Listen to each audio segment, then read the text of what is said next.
My name is Riley Curry, Riley Edward Curry.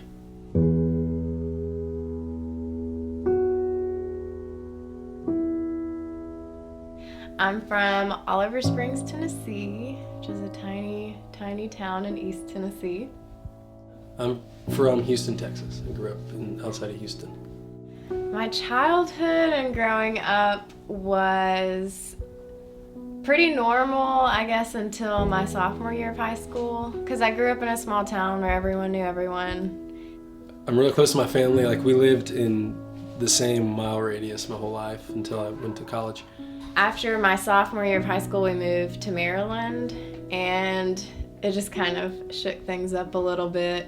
But it was really cool for my family because you learn a lot about each other whenever you're the only people you know in a place.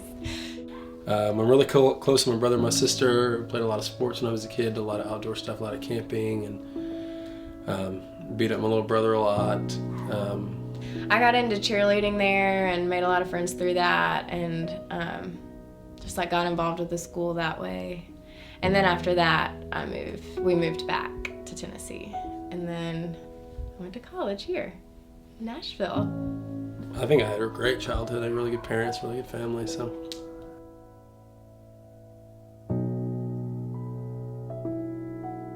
I met Becca in Honduras. I was living there. I was doing like a 6-month-long stay, I guess. I went down to Honduras with Mission Lazarus and did like a 10-week internship. And while I was down there, Riley was down there working for Mission Lazarus. I think it was 6 months that he was down there. Yes, and I was working with an organization down there, and she flew down for an internship that was 10 weeks long, and I was part of the crew that went to pick them up at the airport when they came. So I first met him there, and he lived in the same house that all the interns lived in. There were like 13 of them or something like that, and that's when I first saw Becca and knew who Becca was. But like, he was doing his own thing most of the time, so there were probably 3 times that we talked to him that whole summer. But my first impression of, like, she's beautiful, like super pretty, and like didn't stop smiling. She was smiling the whole time. I remember like thinking he was different, and we were both like intrigued by each other, but there just wasn't like time. And I could tell like people kind of were drawn to her.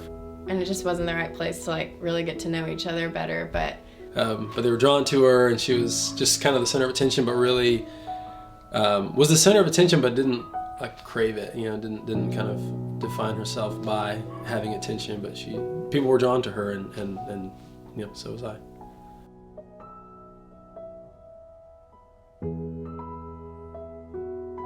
Well, the first date is kind of debatable because he drove over to Nashville to just hang out with her for a couple days, and I had said like we should go out to dinner or something along those lines, and I think in her head it was like, oh, he's gonna take me out on a date. I thought it was gonna be a date because we had decided like he was driving over and he would get there at dinner time, so we would go out to dinner. But in my head it was like, I don't want it to be like super pressure packed, so I invited a couple of my friends too. But then when he got here, he was like, oh, 2 of my other friends that live in Nashville are gonna be at dinner too. I was very confused, but just kind of went with it. And later we laughed about how I thought it was a date and he just invited his friends too.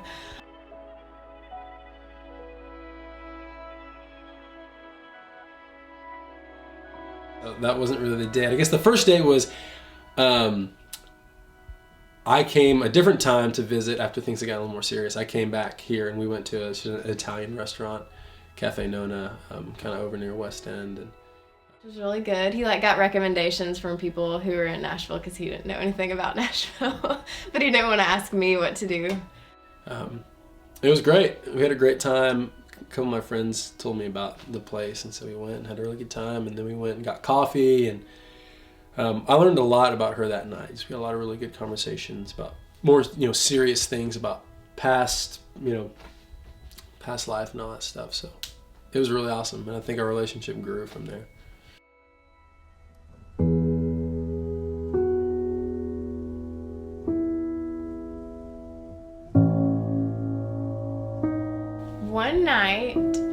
February.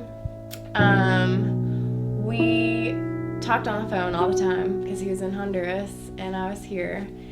But that night was just way different. Because I had kind of not been like all in yet, and he was pretty much all in. I think I knew like way before she did. But that night we were talking, and it was just totally different. And like we talked for probably 3 hours.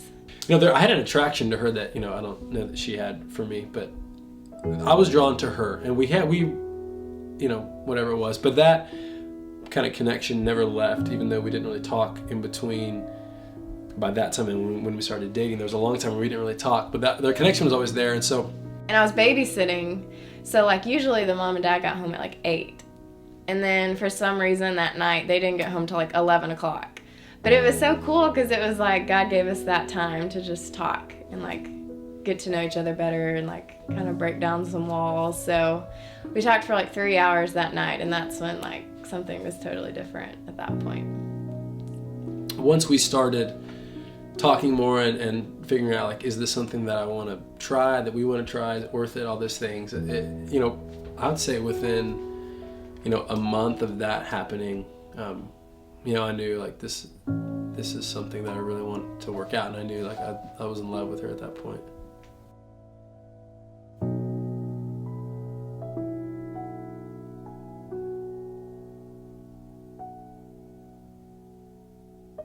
My dreams for us as a couple is just to impact people.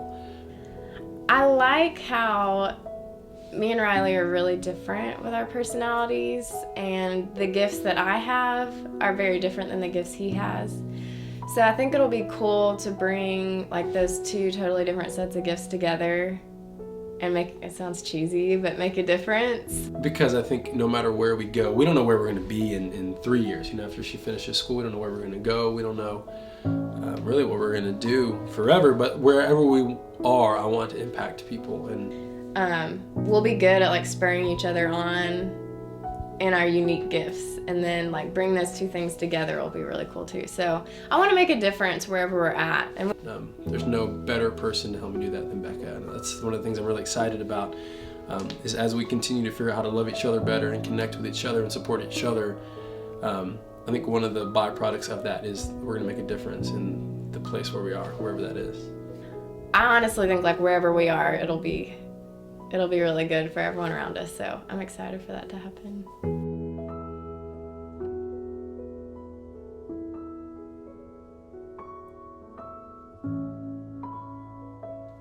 For the big day, Becca, I'm excited to start our lives together.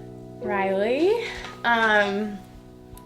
we're really close to actually getting married, and it's something we've been talking about for a long time. And up to this point, we've been like really close, but not as close as we're gonna be. And we can finally say with certainty that our lives are gonna be one with each other, and I'm really excited for that. And it's crazy that it's finally coming, and I'm really excited, and I can't wait to just enjoy that day and that whole weekend with you and start our lives together. So I love you, and I'm excited to be your wife.